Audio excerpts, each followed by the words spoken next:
Hello दोस्तों, welcome back to सीखो CA student. आज मैं जो आपके साथ टॉपिक डिस्कस करने वाला हूँ उसका नाम है situational analysis. Situational analysis it is one of the most important topic. सबसे पहले situational analysis before any strategy is formulated it is important to analyse the current situation of the organisation. तो हमें जरूरी है कि अगर हमें कोई स्ट्रेटेजी बनानी है, ऑर्गेनाइजेशन की कोई स्ट्रेटेजी बनानी है, तो हमें क्या करना पड़ेगा, देखना पड़ेगा current situation, position of an organisation की क्या सिचुएशन है, ऑर्गेनाइजेशन की क्या पोजीशन है। तो हमें सिचुएशन को एनालाइज करना पड़ेगा ऑर्गेनाइजेशन की। इसे क्या कहते हैं, situational analysis. This should be form essential part of any continuous process. तो ये एक इम्पॉर्टेंट पार्ट है। कोई भी एसेंशियल प्रोसेस करना है या कोई भी कंटिन्यूस प्रोसेस करना है तो हमें ये पार्ट निभाना पड़ेगा, हमें सिचुएशन को एनालाइज करना ही पड़ेगा। Situational analysis shall be a continuous process, जिसको हम एक कंटिन्यूस प्रोसेस बोलते हैं, जो कि चलती रहती है, ऑर्गेनाइजेशन में चलती रहती है। ऐसा नहीं है कि एक पर्टिकुलर सिचुएशन को एनालाइज करा फिर हमने छोड़ दिया सिचुएशन एनालिसिस। सिचुएशन एनालिसिस चलती रहेगी। It vary from situation to situation in the organisation. तो ये जो है कंटिन्यूस प्रोसेस है। फिर any business enterprises who wants to make successful strategy, अगर उस किसी बिजनेस इंटरप्राइज को सक्सेसफुल स्ट्रेटेजी बनाना है, will have to perform situation analysis. तो किसी भी बिजनेस ऑर्गेनाइजेशन को अगर सिचुएशन सक्सेसफुल स्ट्रेटेजी बनानी है तो उन्हें सिचुएशनल एनालिसिस करनी ही पड़ेगी, सिचुएशनल एनालिसिस करनी पड़ेगी।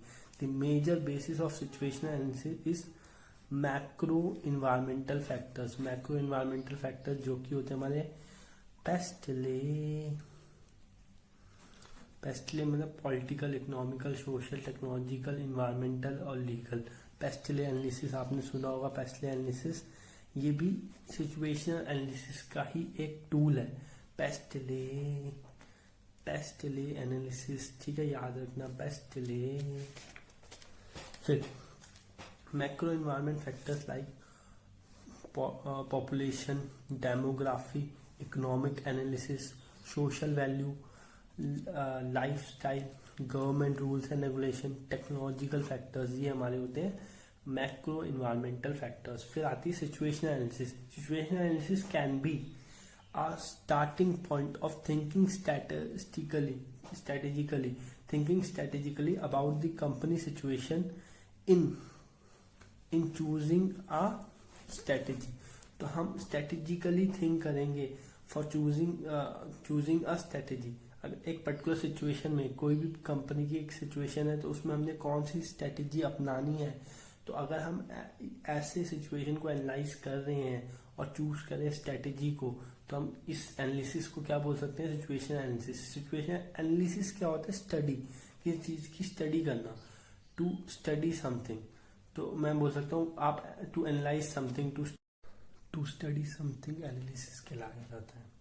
फिर situation analysis can be a starting point thinking strategically about the company situation in choosing a strategy. Strategy use करने के लिए हमें क्या करना पड़ेगा, स्ट्रैटेजिकली थिंक करना पड़ेगा। Situational analysis refers to the collection of methods that the manager use to analyze an organizational internal and external environment। तो आगे हमें इंटरनल और एक्सटर्नल एनवायरनमेंट को एनालाइज करना पड़ेगा। हमें क्या करना पड़ेगा, मेथड्स अपनाने पड़ेंगे फॉर एनालाइजिंग द इंटरनल और external environment to understand the organisational capabilities, customers and business environment. तो हमें यहाँ पे अंडरस्टैंड करना पड़ेगा अपने कैपेबिलिटीज को, कस्टमर्स को एंड बिजनेस इन्वायरमेंट को।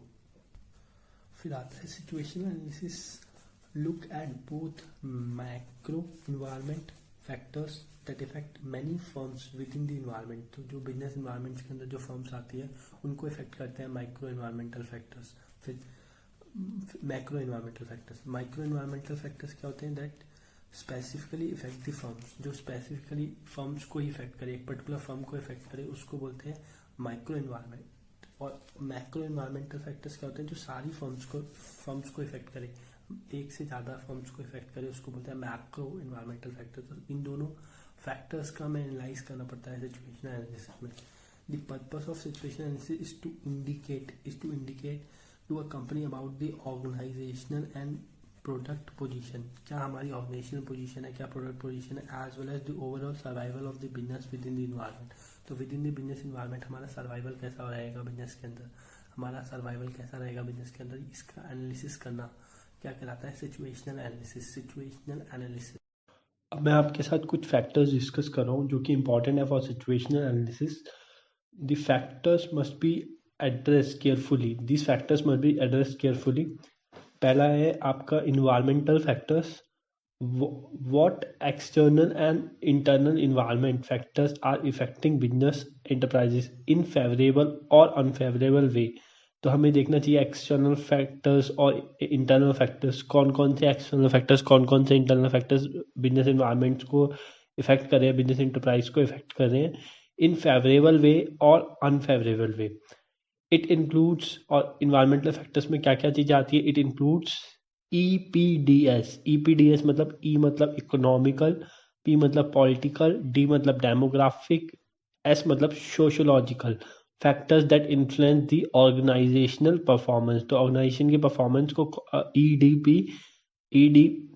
EPDS इफेक्ट करता है, EPDS, ठीक है। देन आता है अपॉर्चुनिटी एंड इशू एनालिसिस, जो कि हमारे स्वॉट एनालिसिस की तरह ही है। Always find out the current opportunities available in the market. सबसे पहले हम फाइंड आउट करेंगे करंट अपॉर्चुनिटीज कौन कौन सी है मार्केट में।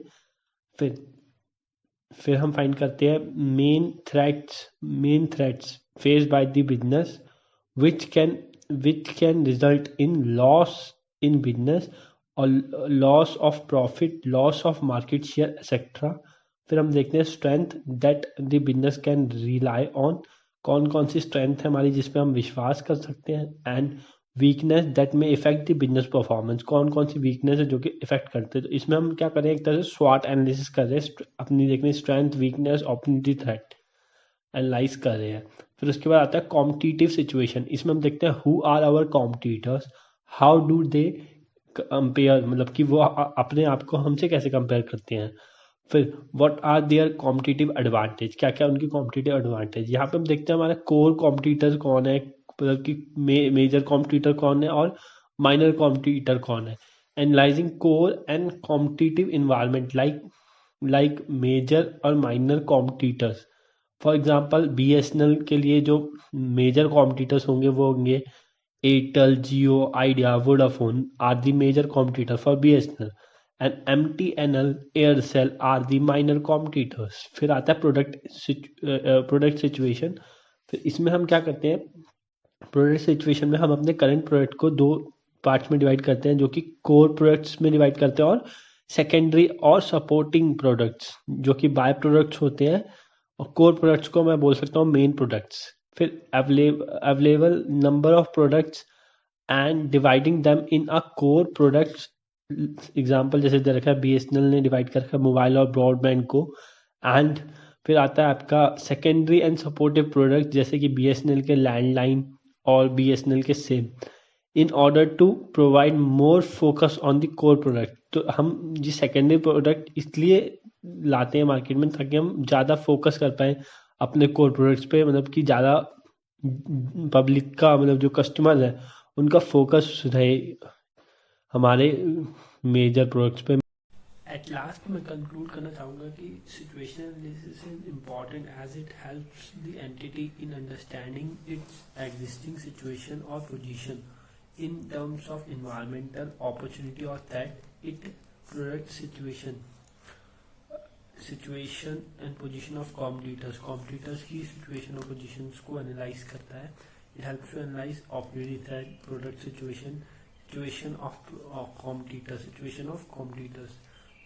this helps entity in drafting a better strategy। हम situation analysis को करते हैं ताकि हम better strategy बना पाए। फिर आता है SWOT analysis is often conducted as a major part of situation analysis। SWOT analysis जो है situation analysis का एक major part है।